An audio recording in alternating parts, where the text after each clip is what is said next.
오늘 부정의 틀을 깨시는 예수님이라는 제목을 가지고 함께 말씀의 은혜를 나누길 소망합니다. 예수님이 사역을 시작하신 이후로부터는 사람들은 예수님의 말과 그의 행동에 주목하기 시작했습니다. 과연 이번에는 어떤 놀라운 말씀을 하실까? 또 어떠한 기적과 이적들을 보이실까? 그리고 여러 가지 일들과 기이한 일들을 기대하면서 예수님의 행동 하나하나 그 목소리에 집중하기 시작했습니다. 그런 일들이 또 항상 예수님이 가시는 곳에 많은 사람들이 따라왔었는데 어느 날 예수님이 배를 타고 건너편에 가셨을 때 또 큰 무리가 이루어지기 시작했습니다. 그러던 중에 회당장 중 한 명인 야이로가 예수님을 찾아옵니다. 다급함으로 찾아왔죠. 자신의 자녀가 이제 죽게 되었고, 그래서 예수님이 친히 오셔서 그 아이에게 손을 대셔서 그 아이를 살려달라고 그를 간청하는 모습이었습니다. 이에 예수님은 그의 간청을 따라 야이로의 집으로 발걸음을 향했습니다. 이때에도 많은 무리가 예수님이 또한 어떠한 일을 행하실까 기대하면서 따라갔습니다. 그러던 중에 오늘 우리가 읽었던 말씀, 그 말씀 속에 한 사건이 나타납니다. 바로 한 혈루증 앓던 여인이 예수님의 옷을 만지고 낫게 되는 사건입니다. 마가복음 5장 21절에서 43절 이 말씀 가운데는 두 가지 사건이 나타나는데, 하나는 야이로의 딸이 살아나게 되는 일이고, 하나는 혈루증 앓던 여인이 낫게 되는 일입니다. 이 말씀 가운데 주된 사건이 무엇인가 생각해 보니 야이로의 딸이 살아나는 것, 그것이 메인, 그 주된 일이라고 우리 사람들은 생각합니다. 왜냐하니 우리가 오늘 읽었던 말씀은 그냥 중간에 삽입된 말씀처럼 보이기 때문입니다. 그래서 사람들은 이렇게 생각합니다. 이 사건은 그렇게 중요한 사건이 아니구나. 그리고 기적의 측면에 봤을 때도 죽은 사람을 살리는 것이 병든 사람을 낫게 하는 것보다 더 커 보이니까 마치 혈루증 앓던 여인이 낫는 것은 그리 중요하지 않겠구나라고 생각합니다. 그래서 이 말씀은 마치 변두리에 있는 사건, 중요한 사건이 아니라고 생각하며 그 내용을 평가절하하는 경우가 있습니다. 그러나 오늘 본문의 말씀을 바로 이해하고 그 말씀의 참 뜻을 안다면 우리는 결코 이 말씀이 평가절하하는 그런 실수를 범하지 않을 것입니다. 이 사건은 단순히 예수님이 그 능력을 나타나셔서 병든 사람을 낫게 했다라는 그런 1차적이고 단편적인 모습을 잘 보여주는 것뿐 아니라 그 안에는 더 큰 의미가 있는데, 바로 새로운 공식을 만들어내시는 것을 보게 됩니다. 그래서 우리는 오늘 이 말씀을 통해서 과연 예수님은 어떠한 공식을 선포하고 계시는지 함께 살펴보기를 원합니다. 오늘 말씀 속에 등장하는 여인은 혈루증을 앓는 여인이라고 말합니다. 그것이 오랜 세월 가운데 있었다고 성경은 말하고 있죠. 12해를 혈루증 앓았다. 이 혈루증이라는 것은 말 그대로 피가 흐르는 것을 말합니다. 유출병과 비슷하죠. 그래서 주로 여인들에게, 그래서 부인병 중 하나라고 이렇게 보고 있는데, 이 여인은 오랜 수년 동안 이 병의 고통을 받고 있었어요. 그래서 이 병을 낫기 위해서 이 사람 저 사람 어디 용하다는 곳에 찾아가서 이 병을 낫으려고 노력을 했습니다. 그러나 어떤 곳에서도 이 병을 치료할 수가 없었어요. 오히려 그가 가진 것을 탕진하게 되고 또 그 몸이 더 안 좋아지게 되는 일들이 일어났습니다. 그러던 중에 예수님의 소식을 들었습니다. 예수님이 이곳에 오셨다라는 이야기를 듣고 오늘 예수님을 찾아갔습니다. 그리고 예수님의 옷자락을 붙듭니다. 내가 그 옷을 만지기만 해도 나을 거라는 그 믿음이 있었던 것이죠. 그래서 이 사건, 즉 여인의 병이 낫게 되는 것입니다. 이 사건은 앞서 말한 것처럼 단순하게 병이 나았다라고 말하는 것은 우리가 너무나도 단편적으로 보는 거예요. 이 말씀의 참된 뜻은 뭐냐면 부정의 공식이 완전히 깨어지는 그런 현장인 것입니다. 성경에서, 즉 하나님 말씀을 근거로 보았을 때는 부정한 것과 정한 것이 만나게 되면 부정하게 된다라는 것이 성경이 말하는 공식이에요. 부정한 것과 정한 것이 만나면 더러워지는 거예요. 부정해진다는 것이 성경이 가르쳐 주는 겁니다. 이것을 근거로 하는 말씀이 레위기 15장 2절에서 12절 말씀인데 조금 길지만 제가 읽어보겠습니다. 이스라엘 자손에게 말하여 이르라. 누구든지 그의 몸에 유칠병이 있으면 그 유칠병으로 말미암아 부정한 자라. 그의 유칠병으로 말미암아 부정함이 이러하니 곧 그의 몸에서 흘러나오든지 그의 몸에서 흘러나오는 것이 막혔든지 부정한즉 유치병이 있는 자가 눕는 침상은 다 부정하고 그가 앉았던 자리도 다 부정하니 그의 침상에 접촉하는 자는 그의 옷을 빨고 물로 몸을 씻을 것이며 저녁까지 부정하리라. 유치병이 있는 자가 앉았던 자리에 앉는 자는 그의 옷을 빨고 물로 씻을 것이요 저녁까지 부정하리라. 유치병이 있는 자의 몸에 접촉하는 자는 그의 옷을 빨고 물로 몸을 씻을 것이며 저녁까지 부정하리라. 유치병이 있는 자가 정한 자에게 침을 뱉으면 정한 자는 그의 옷을 빨고 물로 몸을 씻을 것이며 저녁까지 부정하리라. 유칠병이 있는 자가 탔던 안장은 다 부정하며 그의 몸 아래에 닿았던 것에 접촉하는 자는 다 저녁까지 부정하며 그런 것을 옮기는 자는 그의 옷을 빨고 물로 몸을 씻을 것이며 저녁까지 부정하리라. 유치병이 있는 자가 물로 그의 손을 씻지 아니하고 아무든지 만지면 그 자는 그의 옷을 빨고 물로 몸을 씻을 것이며 저녁까지 부정하리라. 유치병이 있는 자가 만진 질그릇은 깨뜨리고 나무 그릇은 다 물로 씻을지니라. 좀 긴 말씀이었지만 계속 거듭되는 게 뭐예요? 유칠병. 그 사와 접촉하는 것에 대해서 세부적으로 이야기하고 있습니다. 이렇게 길게 말하는 것은 뭐냐면 부정의 공식이 무엇인지를 말해주는 겁니다. 즉 부정한 것이 닿는 모든 것은 부정하게 된다라는 그 공식을 알려주는 거예요. 그것이 침상이 되었든 옷이 되었든 자리가 되었든 타액이 되었든 안장이 되었든 그릇이 되었든 그와 접촉한 모든 사람까지도 다 부정하게 된다고 말해줍니다. 그런데 이 공식이 성경 속에서는 계속 있어 왔고 그 공식은 계속적으로 이어져 왔습니다. 그런데 오늘 그 사건 그리고 오늘 이 사건이 속에서 나타나는 말씀을 보면 지금까지 지켜왔던 이 부정의 공식이 완전히 깨어집니다. 여인은 부정한 상태였죠. 피를 흘렸으니까요. 여전히 몸에서는 피가 흐르고 있었으니까요. 그래서 이 여인이 닿는 것은 부정하게 된다라는 것은 앞서 말씀해 보면 당연한 내용이었습니다. 그런데 오늘 이 공식이 어떻게 깨어지냐면 오늘 여인이 잡은 것, 즉 예수님의 옷을 잡았음에도 불구하고 예수님의 옷이 예수님이 부정하게 되지 않았다라는 거예요. 앞서 말씀에 근거하다 보면 예수님의 옷은 당연히 부정하게 되었을 겁니다. 그리고 예수님도 그 몸을 씻고 저녁까지 부정하게 되는 것이 당연한 거예요. 그런데 오늘 예수님을 만났던 그때에 앞선 오랜 공식이 완전히 깨어져 버립니다. 그리고 새로운 공식이 등장하고 또한 그것이 선포되어집니다. 그 공식이 뭐냐? 부정한 것과 정한 것이 만났을 때 정하게 된다라는 것. 이런 새로운 공식이 등장하게 되고 예수님은 그것을 공포하고 계십니다. 그리고 사람들이 밝히 알기를 원하셨습니다. 우리가 오늘 봤던 그 본문 말씀을 보면 사실 주된 일은 야이로의 집에 가서 그 자녀를 살리는 것이 주된 일이었죠.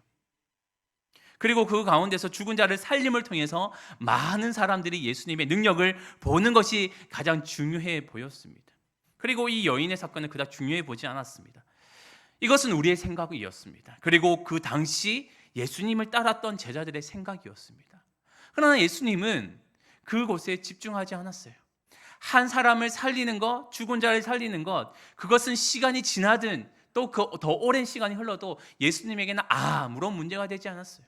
예수님은 언제든 그 사람을 살릴 수 있었기 때문에. 예수님은 오늘 그 가던 발걸음을 멈추셔서 오늘 이 사건, 이 여인의 일들을 드러내 보이십니다. 그리고 사람들에게 이 내용들을 막 전하기를 원하셨어요. 그래서 오늘 말씀에 보면 이렇게 말하죠.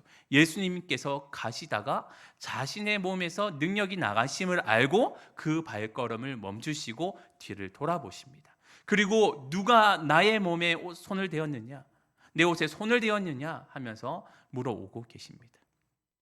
사람들은 도무지 납득이 안 돼요. 빨리 가서 뭔가 놀라운 일들을 행하셨으면 좋겠는데 지금 여기서 멈출 때가 아닌데 왜 멈춰서 쓸데없는 곳에 시간을 허비하고 계시지? 그리고 오늘 제자들도 그렇게 생각합니다. 이렇게 많은 사람들이 있는데 이 많은 무리 가운데 서로 부딪히고 치고 하는데 누가 손댔는지 우리가 어떻게 합니까? 하면서 짜증 섞인 말을 하고 있습니다. 불평 섞인 목소리를 내고 있습니다. 그런데 예수님의 관심은 그 야이로의 집에서 놀라운 일들을 일으키는 것이 주된 것이 아니었어요. 바로 이 자리, 이 현장에서 지금 내가 너희에게 선포할 그 참된 공식을 알기를 원하셨던 거예요. 그리고 다시 한번 찾습니다. 누가 과연 내 몸에 손을 대었는가?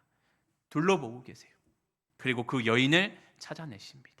여인은 자신이 행한 일을, 그리고 자신이 겪었던 일들을 예수님 앞에 고백하며 나오게 됩니다. 그때 이런 부정의 공식이, 틀이 깨어졌다는 것을 완전히 보여줍니다. 예수님을 따라왔던 수많은 사람들에게, 그리고 예수님의 제자들에게, 그리고 병을 앓았던 사람들에게 이 예수님이 새로운 그 참된 공식을 깨닫게 하십니다. 이 부정의 공식이라는 것은 죄의 모습과 동일합니다. 아담의 죄가 사람들에게 전가되듯이 많은 사람들을 부정하게 만듭니다.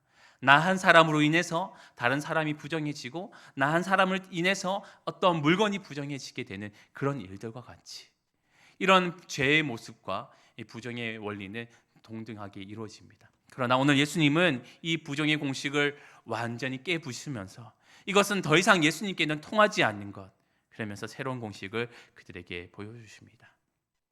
어떤 것도 하나님이신 예수님을 부정하게 만들 수 없음을 잘 보여주는 사건이죠. 그렇다면 왜 이런 일이 일어날 수 있었을까? 우리가 생각해 볼 수 있는데, 먼저는 예수님은 하나님이시기에 이것이 가능합니다.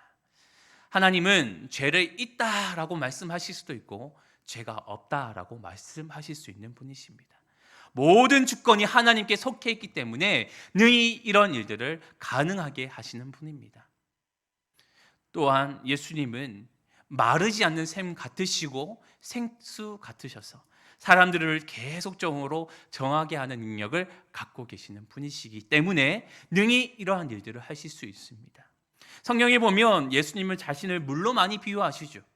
내게로 오라, 나는 내 귀에서 생수를 마셔라, 이것을 너희를 영원토록 목마르지 않게 할 것이다 라면서 이야기하십니다. 여기서 말하는 것은 샘 솟는 물, 어떻게 고여있는 물이 아니라 샘 솟는 물, 흘러내려가는 물로 자신을 표현하시는데, 이 말은 뭐냐? 고여있는 것은 썩게 됩니다. 어떠한 것이 닿으면 그것은 탁해지기 마련이에요.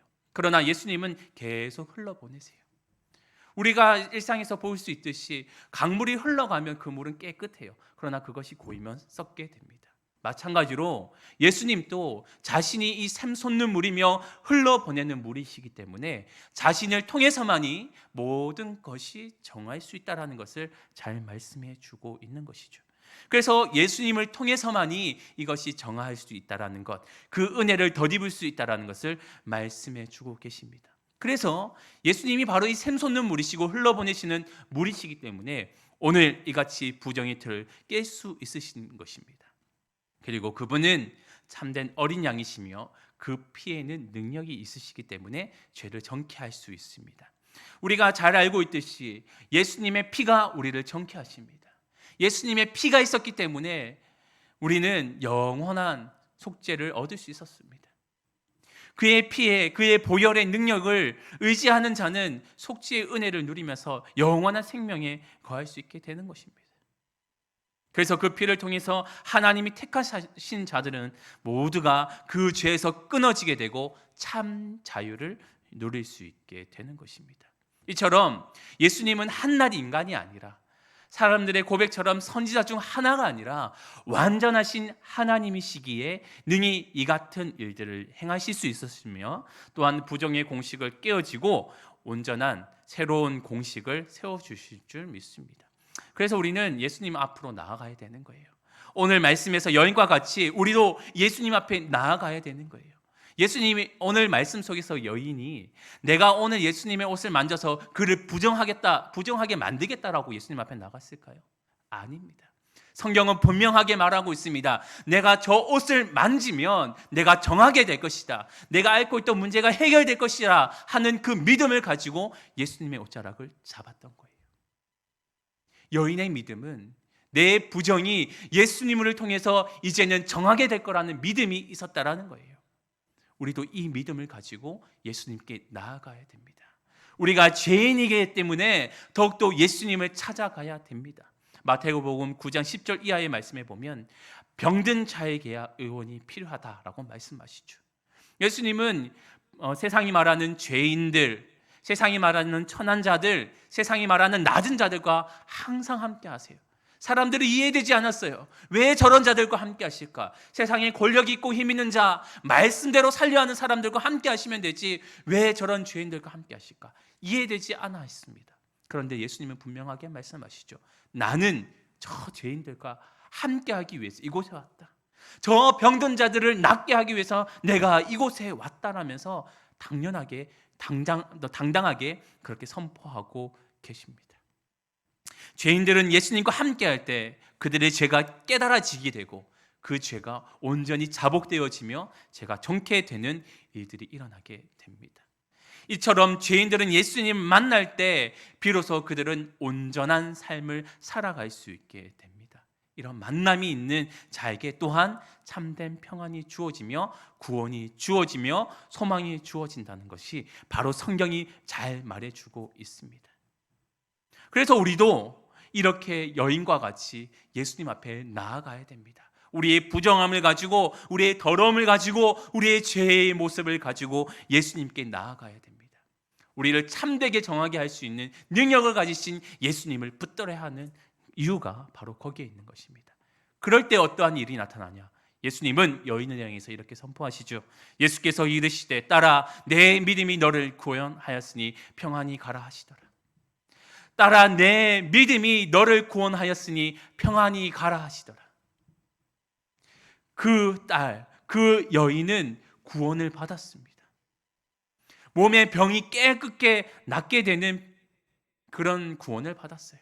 그리고 그 믿음을 통해서 영원한 생명, 참된 구원을 누릴 수 있게 되었습니다. 그리고 그 여인의 마음에는 참된 평안이 이제 깃들게 되었습니다. 이제 이 여인은 이제 무리 속에 함께 머물 수 있게 되었어요. 여러분 성경을 읽다 보면 이렇게 말하죠. 몸에 병이 있는 사람들은 따로 이제 격리시켜요. 나병이 있는 사람들 따로 격리시키죠. 이 전염성 때문에 그런 것도 있습니다. 그래서 그 몸이 깨끗이 낫게 되었을 때 제사장에게 그 몸을 보이고 이제 다시 무리 속에 들어올 수 있게 됩니다. 여인이 12년 이렇게 12해라고 이야기하는 거 보면 오랫동안 그 여인은 외로움과 싸웠을 거예요. 몸의 질병 때문에 자신의 힘들 뿐 아니라 이제 사람들 속에서도 많은 무리들 속에서도 자신은 외로움 속에 살았을 거예요. 사람들은 그 여인과 접촉하려 하지 않았을 겁니다. 왜냐? 그 여인과 접촉하다가 내가 부정해질까 봐. 그래서 그 여인은 소외당하며 살았어요.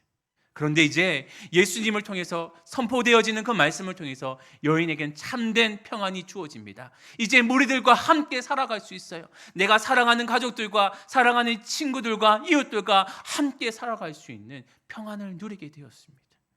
그리고 가장 중요한 영혼의 구원. 그 믿음, 예수님을 붙들면 내 영혼이 살아날 수 있다는 그 믿음 안에서 그 여인은 영원한 구원을 얻게 되어집니다. 그런데 우리는 여기까지 볼 것이 아니라 더 나아가서 봐야 될 것은 뭐냐면 오늘 여인에게 하나 더 주어진 소명이 있는데 그것은 계속적으로 정하게 살아가라는 그런 명령을 함께 받게 됩니다.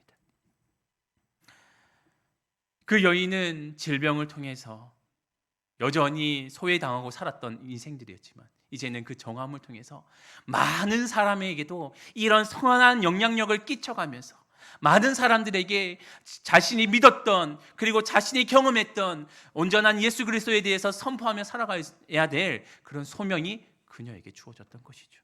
그리고 그 여인은 세상 속으로 다시 보내시게 됩니다. 오늘 그 명령은 그 여인에게뿐 아니라 오늘을 살아가는 우리 모든 성도들에게도 동일하게 주어진 명령이며 소명입니다. 우리에게도 정하게 살아가라고, 정한 삶을 살아가라고 성경은 말하고 있고 하나님은 말씀하고 있습니다.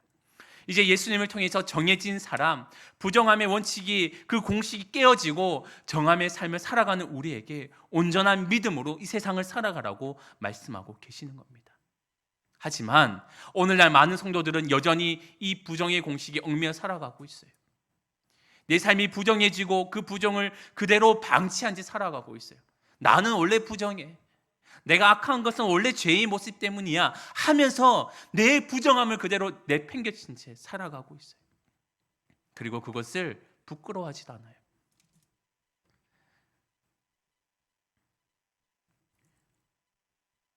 그 여인은, 오늘 말씀 속의 여인은 예수님 통해서 완전히 정해지고 이제 그 믿음대로 부정함이 정하게 되어졌기 때문에 이제 온전한 삶을 살아갈 수 있게 되었고 그 삶을 사람들에게 드러낼 수 있습니다.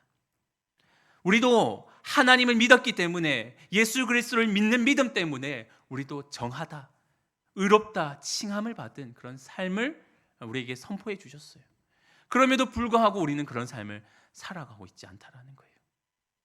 여전히 하나님을 믿는다고 하면서도, 예수님을 신뢰한다고 하면서도 여전히 망설이고 있어요. 내가 예수님께 나아간다고 뭔가 달라지겠어? 내가 예수님의 이름으로 무엇인가 붙든다고 해서 내 안에 정함이 있겠어? 하면서 그것을 배척해버려요. 그 옷을 만질 용기도 없어요. 그리고 그것을 간절히 소망하고 사모하는 마음도 없어요. 그냥 내 삶을 방치한 채, 부정한 것에 내버려둔 채 살아가는 그런 성도의 삶을 살아가고 있다는 거예요. 최근 매스미디어를 통해서 들려오는 성도된 사람들의 삶의 모습은 경악스럽습니다. 너무나도 충격스럽고 나 부끄러워서 정말 우리의 삶을 너무나도 되돌아보게 합니다.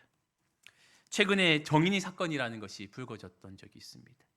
한 아이를 입양하였고 그 아이를 학대해서 그 아이가 죽었던 일이었습니다.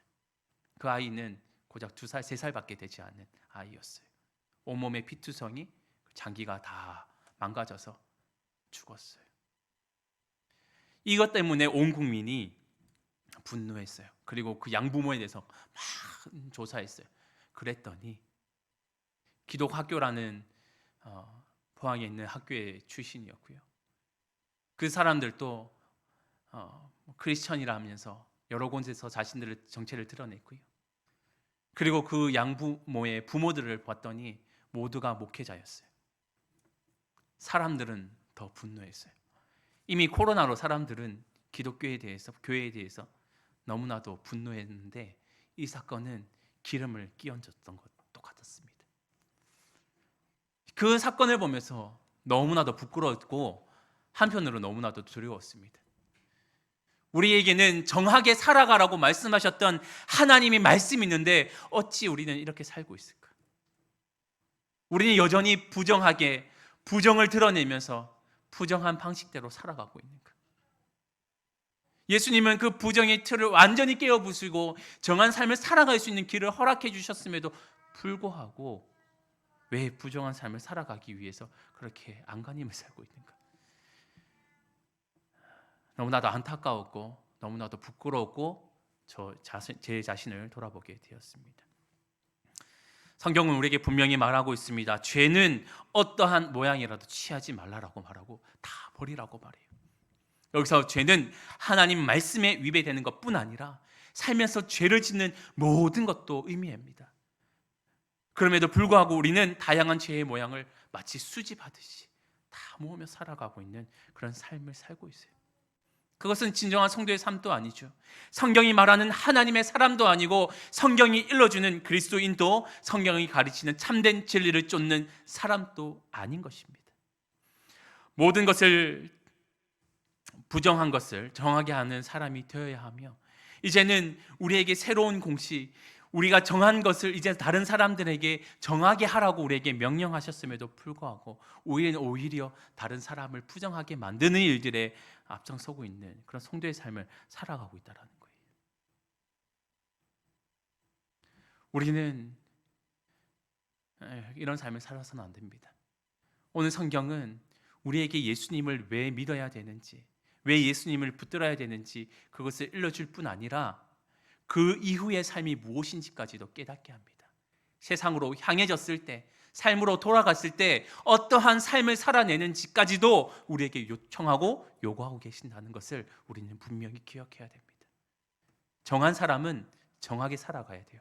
정한 사람은 이 정함을 다른 사람에게도 선하게 흘러보낼 수 있는 사람이 되어야 하는 겁니다. 우리에게 그것이 요청되어집니다. 그러나 우리는 여전히 죄의 힘에 억눌려서 죄를 짓고 살아갑니다. 이것을 어떻게 이길 수 있을까요? 이것을 어떻게 하면 극복할 수 있을까요? 그것은 단 한 가지 방법밖에 없습니다. 바로 우리를 정하게 하시는 그 예수 그리스도와 함께 살아가는 것. 다시 말해서 예수 그리스도와 동행하며 살아가는 것 밖에 없다라고 성경은 우리에게 말하고 있습니다. 그리스도와 연합하며 살아가는 그 삶을 통해서만이 우리의 성도의 삶은 온전히 정한 삶을 살아갈 수 있다라고 말해주고 있는 겁니다. 우리가 예수 그리스도와 접붙임할 때 비로소 우리는 살아날 수 있을 뿐 아니라 우리 안에는 새 힘이, 정한 능력이 나타나게 된다라는 것을 말해주는 겁니다. 때로는 우리가 부정한 것 접해져도 우리 안에 살아계시는 예수 그리스도와 함께한다면 그것은 정하게 되는 일이 나타날 것이고, 우리가 부정한 자리에 있을지라도 그 안에서 우리는 참된 그리스도인의 삶을 살아낸다면 내 안에 살아계시는 그리스도께서 그 자리를 정하게 만들어 가실 줄 믿습니다. 이것이 바로 오늘 성경이 일러주는 방법입니다. 우리가 이 세상에서 정하게 살아갈 수 있는 힘이 어디에 있는지 잘 보여주는 그 말씀인 것입니다. 그래서 우리는 이런 삶이 되기를 원합니다. 성도가 함께 모이는 그 모임이 거룩한 모임이 되기를 원합니다. 성도가 함께하는 그 자리가 성결의 자리가 되기를 소망합니다. 성도가 함께하는 그 교제가 예수님이 함께하시는 정결의 자리가 되게 될 줄 믿습니다. 우리는 그런 삶을 살기 위해서 함께 노력할 수 있기를 원합니다. 오늘 우리 이 말씀을 통해서 우리는 여전히 코로나로 인해서 함께 모여지는 것이 어려운 시대를 살고 있습니다. 지금 명절을 앞두고 있으면서도 여전히 모임을 또 제한받고 있습니다. 그러나 우리가 이런 상황 속에서도 또 누군가를 접하고 대할 때, 그리고 세상으로 향해 저 나아갈 때 우리는 오늘 이 말씀을 잘 간직하면서 세상 가운데도 우리가 참된 그리스도인 그리고 정함을 세상 가운데 흘러보낼 수 있는 그런 삶이 되기를 원합니다. 세상은 삭막해져 가고 교회는 비난의 대상이 되어가지만 그리스도인들이 이 말씀을 통해서 깨닫고 변해져 간다면 세상은 우리를 등 돌리는 것이 아니라 우리를 환영해 줄 줄 믿습니다. 그뿐 아니라 세상 가운데 모든 부정한 것이 우리 그리스도인을 통해서 깨끗이 되게 줄 줄 믿습니다. 예수님이 선포하셔 주셨듯이 너희는 세상의 빛이라 소금이라 정하게 하는 그 능력이 다시 한번 크게 발현될 줄 믿습니다.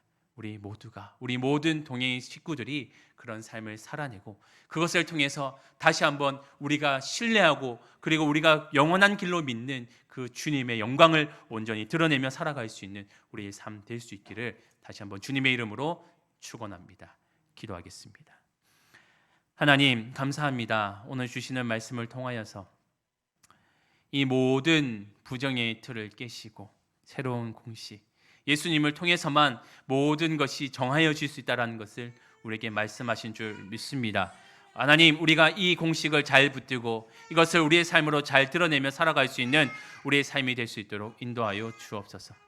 사람들에게 세상이 많이 어두워지고 더러워진 곳에서도 우리의 정함을 잘 드러냄을 통해서 그 자리들이 정해지고 깨끗이 되는 그런 놀라운 일들을 행할 수 있는 성도의 삶이 될 수 있도록 인도하여 주옵소서.